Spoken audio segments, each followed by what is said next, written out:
Welcome to Life Stories Network, the place where real emotions, heart-touching lessons, and unforgettable moments come alive. Today's story is one that digs deep into the pain of comparison, the silent battles fought within families, and the courage it takes to stand up for your worth. I still remember the night clearly. It was a family dinner, one of those evenings where everyone gathers at the long wooden table, dishes steaming with food, laughter mingling with clinking silverware. But beneath that laughter, there was tension, something I had learned to live with, though it cut deeper every time. My parents had always compared me to my older sister, Emily.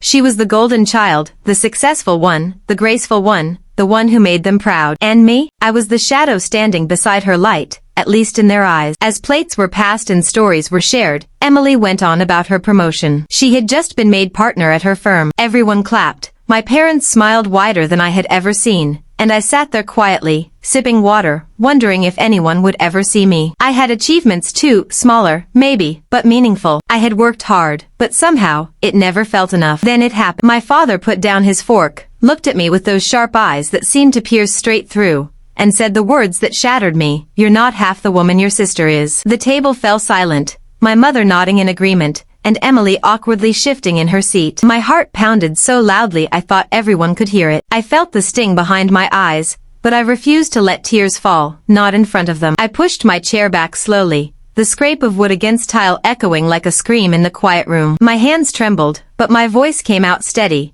I don't deserve to be compared every single time. I am not Emily, and I never will be. My mother gasped softly, as though I had committed a crime, and my father frowned. But in the moment, I didn't care.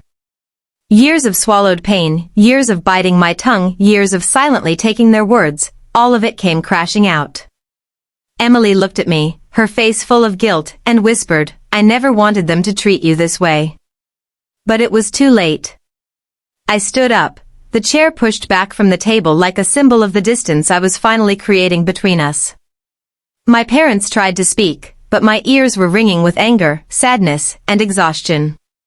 I turned and walked away, leaving the dinner unfinished, my appetite replaced with the bitter taste of betrayal. As I walked up to my room, the hallway felt longer than ever, my footsteps echoing with every ounce of courage it took to keep moving forward. I shut the door behind me and collapsed onto the bed, tears finally streaming down my face. My chest ached, my hands shook, and I realized this was the moment everything had changed. But what do you do when your own parents tear you apart with words? How do you find yourself when the people who should build you up only drag you down? That night, I realized I had two choices, to continue living under their comparisons, or to finally define who I was, away from their shadows. The next morning, the sun crept through my window, but instead of warmth, I felt emptiness. I had barely slept, replaying every word from last night. My parents had always favored Emily, but hearing them say it so plainly, so brutally, broke something inside me that couldn't be fixed with apologies. I went downstairs quietly, hoping to slip out before anyone noticed, but my mother was already in the kitchen. She glanced at me, then looked away, as if I were a stranger. "Your father didn't mean it," she muttered, though her tone carried no softness, no attempt to comfort. It was an excuse, not an apology. I stood there for a moment, waiting, hoping she'd say more. But she didn't. She returned to her coffee, and I realized that silence said everything. Emily walked in shortly after, her eyes heavy with guilt. She touched my arm gently. "I'm so sorry. I didn't want last night to happen." I pulled my arm away. "It's not about you, Emily. It's about them. About always being less in their eyes."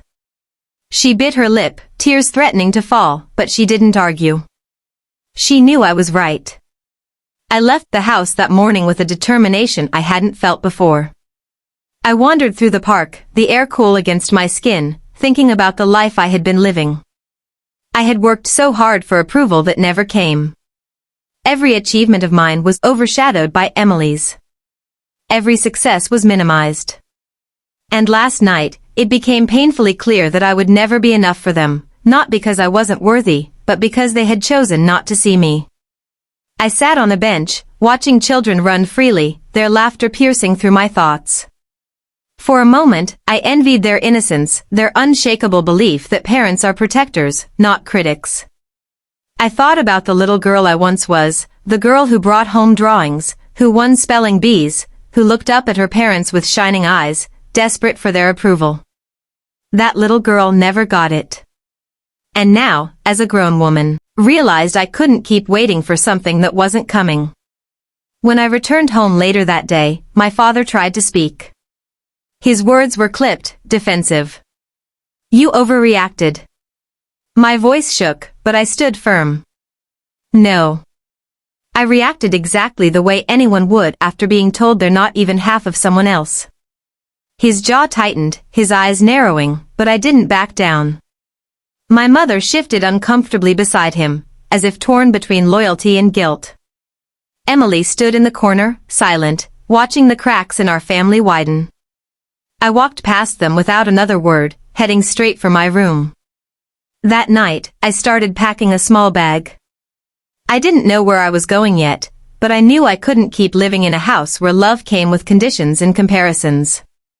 For the first time, I felt a strange mix of fear and freedom. Fear of leaving the only home I had ever known, but freedom in finally choosing myself. Days passed. I stayed with a friend across town, someone who welcomed me with open arms, no judgment, just kindness. For the first time in years, I felt seen. She reminded me of something I had forgotten, that family isn't always the one you're born into. Sometimes, family is the people who show up, who listen, who remind you that you matter. Meanwhile, my parents sent messages. At first, they were angry, you disrespected us. You owe us an apology. Then they turned cold, if you want to stay out there, don't expect our support. And finally, silence. Strangely enough, the silence hurt less than their words. I realized that I had been starving for their approval for so long that I had forgotten how to nourish myself. Emily came to visit me one evening. She sat across from me, her eyes full of sorrow. They're wrong, you know. You are enough. You always were. Her voice broke as she admitted, I hate that they used me to make you feel small. For the first time, I believed her. Not because I needed validation anymore, but because I had already started to see it for myself. I threw myself into work, into hobbies, into friendships. Slowly, I began to build a life defined by my choices, not by my parents' opinions. It wasn't easy, the wounds ran deep, but healing is rarely easy. Every time I doubted myself, I remembered that night at the dinner table. I remembered the strength it took to push that chair back, to walk away. And I reminded myself that I deserved to live a life where I wasn't constantly compared, constantly diminished. Months later, I stood in front of the mirror, looking at a woman who was no longer afraid to take up space.